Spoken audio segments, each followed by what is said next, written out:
नमस्कार, मैं प्रांशी राठौर और आप देख रहे हैं नेक्स्ट 9 न्यूज। महाराष्ट्र के सियासी संकट से आप सभी बखूबी वाकिफ हैं। महाराष्ट्र में अपनी सत्ता को गंवा चुकी हैं शिवसेना के प्रमुख उद्धव ठाकरे। वही गठबंधन यहां पर टूटता हुआ दिखाई दे सकता है। बीजेपी जिस तरीके से अहम फैसले लेती हुई दिखाई दे सकती है। जी हां, हम बात कर रहे हैं एनसीपी, कांग्रेस और शिवसेना के गठबंधन के बारे में।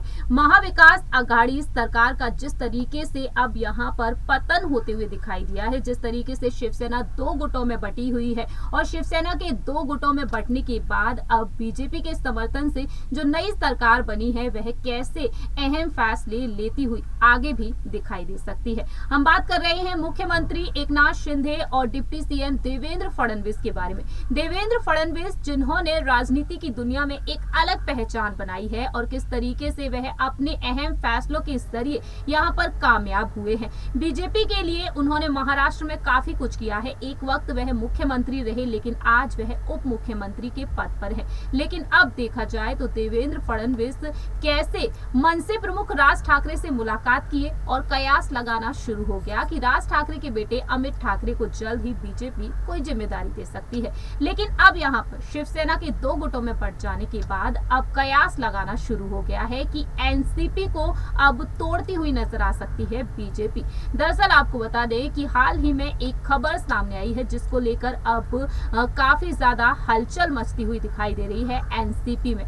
दरअसल जहां एक तरफ राष्ट्रपति चुनाव में हम सभी ने देखा राष्ट्रपति चुनाव की जो मतदान की प्रक्रिया हुई, उस मतदान की प्रक्रिया में क्रॉस वोटिंग भी देखने को मिली और एनसीपी के कई सांसदों और विधायकों ने यहां पर समर्थन दिया एनडीए की उम्मीदवार द्रौपदी मुर्मू को। द्रौपदी मुर्मू 15वीं राष्ट्रपति बन चुकी हैं और ऐसे में देखा जाए अब एनसीपी यहां पर ध्यान दे रही है उपराष्ट्रपति के चुनाव पर। लेकिन इसी बीच एनसीपी के प्रमुख शरद पवार को एक बड़ा झटका भी लग सकता है। आखिरकार क्यों, आखिरकार किस वजह से?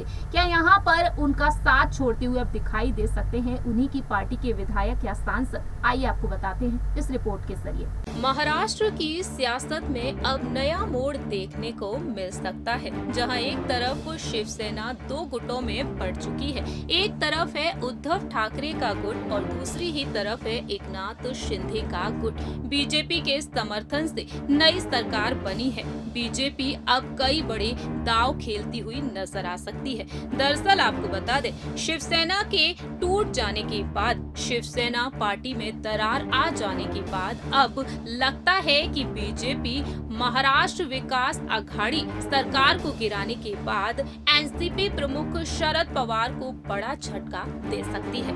ऐसा इसलिए कह रहे हैं क्योंकि हाल ही में सोलापुर जिले के माधा निर्वाचन क्षेत्र से विधायक बबन शिंदे मुलाकात किए हैं डिप्टी सीएम देवेंद्र फडणवीस से। आखिरकार क्यों, इसके पीछे की वजह क्या है? दरअसल आपको बता दें, बीते सोमवार को बबन शिंदे एक पूर्व विधायक राजन पाटिल के साथ देवेंद्र फडणवीस से मुलाकात किए, जो नवनिर्वाचित